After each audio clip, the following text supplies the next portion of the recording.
नमस्कार। आज हम करेंगे संवाद लेखन। आपसी वार्तालाप को कहते हैं संवाद लेखन।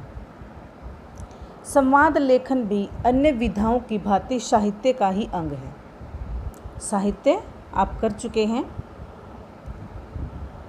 संवाद दो या दो से अधिक व्यक्तियों की आपसी बातचीत को कहा जाता है। संवाद छोटा तथा प्रभावपूर्ण होना चाहिए।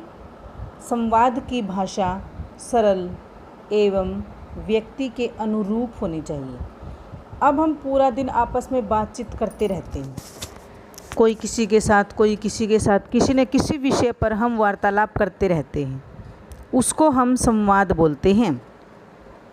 संवाद क्या है? आपसी वार्तालाप क्या है? संवाद। और संवाद लेखन भी उसी को कहते हैं। दो या दो से अधिक व्यक्तियों की आपसी बातचीत को संवाद लेखन कहा जाता है। संवाद लिखते समय हमें क्या क्या बात ध्यान रखनी चाहिए? विषय से संबंधित होने चाहिए, छोटे, स्वाभाविक और रोचक होने चाहिए, भाषा विषय और पात्र के अनुकूल होनी चाहिए। जिस भाषी व्यक्ति हो, जिस भाषा का, उसी के विषय के अनुरूप हो, उसी की भाषा के अनुरूप हो। ये नहीं है कि सामने वाले को आपकी बात समझ में ही न आए। आत्मीयता लाने के लिए उचित संबोधनों का प्रयोग करना चाहिए। बातचीत करते समय ये लगना चाहिए कि हाँ, आप एक दूसरे से अच्छे से, आत्मा से, अपनेपन से बात कर रहे हैं। संवाद लेखन का महत्व। यदि संवाद लेखन ही नहीं है तो आपसी वार्तालाप, आपसी परिचय, अपनापन, ये सब समाप्त हो जाएगा। तो उचित विराम चिन्हों का प्रयोग होना चाहिए। कहाँ पर कौन सा विराम चिन्ह आना चाहिए, क्योंकि विराम चिन्हों की गलती के बिना भी हम जो लिखते हैं या जो बोलते हैं उसका महत्व समाप्त हो जाता है। अर्थात यदि विराम चिन्ह गलत स्थान पर प्रयोग किए जाते हैं, लगाए जाते हैं, जो हमने लिखा है उसका भाव कुछ और हो जाता है, यानी दूसरा हो जाता है, बदल जाता है। पात्रों के हाव भाव, पात्र मतलब कैरेक्टर, हाव भाव, विचार, विभिन्न मुद्राओं आदि को कोष्ठक में लिख देना चाहिए। कोष्ठक मतलब ब्रैकेट। जब हम लिखते हैं कुछ भी बातें तो बीच में कुछ ऐसी बातें आ जाती हैं स्पष्ट करने के लिए, तो हम उनको कोष्ठक में लिख सकते हैं। मौखिक अभिव्यक्ति शीर्षक के अंतर्गत वाचन संबंधी कुछ गतिविधियाँ। तो ये जो संवाद लेखन है कौन सी उसमें आ जाता है? लिखित अभिव्यक्ति में। लिखित अब जो हम लेखन कार्य करते हैं उसको बोलते हैं लिखित अभिव्यक्ति। वार्तालाप, परिचय देना, प्राप्त करना, संवाद वाचन, संवाद लेखन, इस तरह से। तो कुछ उदाहरण हम देखेंगे, जैसे गांव व नगर की तुलना करते हुए साजिया और फीजा की बातचीत। दो ये आपस में दोस्त हैं, ये बात कर रही हैं गांव व नगर की तुलना।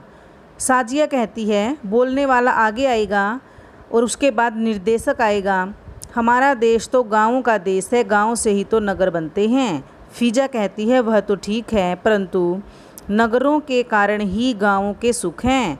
साजिया नहीं, भौतिक सुख चाहे नगरों में अधिक है, पर आपसी भाईचारा और सहयोग का भाव जो गाँव में है वह नगरों में कहाँ मिलता है।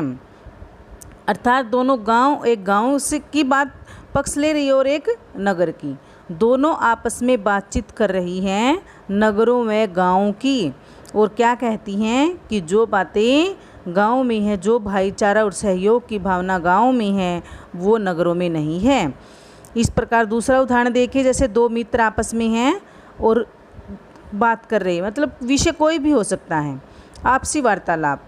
संवाद लेखन कई बार क्या होता है, हम आपस में दो खड़े हों, तीन हो, चार हो, सामूहिक भी हो सकता है। ये ज़रूरी नहीं है कि दो के मध्य ही संवाद होता है। जैसे दो मित्र आपस में किसी न किसी विषय पर संवाद कर रहे हैं, जैसे आप लोग करते हैं। अब ये है जैसे फ़ोन पर हम बातें करते हैं, वो भी संवाद होता है। हेलो, नमस्ते तारा, परम बोल रहा है हूँ, मतलब हेलो, ही परम बोलो, मैं तुम्हारी क्या मदद कर सकती हूँ। तुम्हें याद होगा कि मंगलवार को पाठशाला नहीं आया था, क्या तुम मुझे अपनी किताब दे सकती हो? ही, ज़रूर। अब देखो यहाँ हाँ आना चाहिए, तो क्या बोलते हैं? ही। वो आपसी वार्तालाप, आत्मीयता, हम अपने तरीके से अपनापन जताने के लिए इन शब्दों का प्रयोग कर सकते हैं, क्यों नहीं?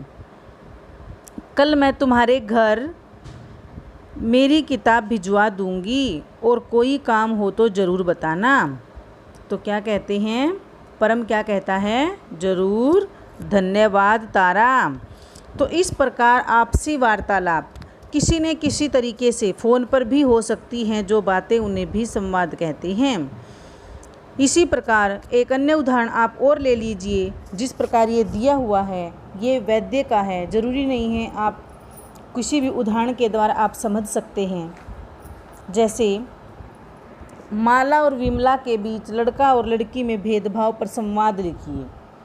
तो माला बोलती है, विमला आज तुम बहुत उदास दिखाई दे रही हो, क्या बात है? विमला बोलती है, कोई ख़ास बात नहीं, तुम मुझसे कुछ अवश्य छिपा रही हो, मैंने तुम्हें इतना उदास कभी नहीं देखा। विमला कहती है, अब तुमसे क्या छिपाना, वही पुरानी डांट फटकार। माला, डांट फटकार?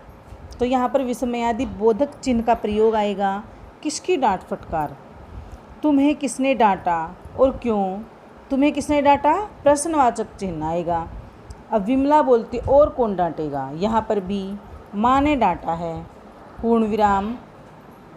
माला, लेकिन क्यों? बस इसलिए कि मैं एक लड़की हूँ। माला, यह तो कोई बात नहीं हुई, क्या लड़कियों को बिना बात ही डांटा जाता है?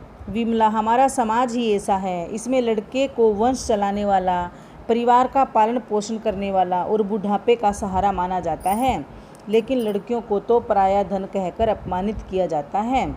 यह समझा जाता है कि लड़के लड़कियों से कहीं आगे हैं। तो इस प्रकार बच्चों हमने करना है संवाद लेखन, और किसी न किसी विषय को लेकर आप एक संवाद लिख सकते हैं।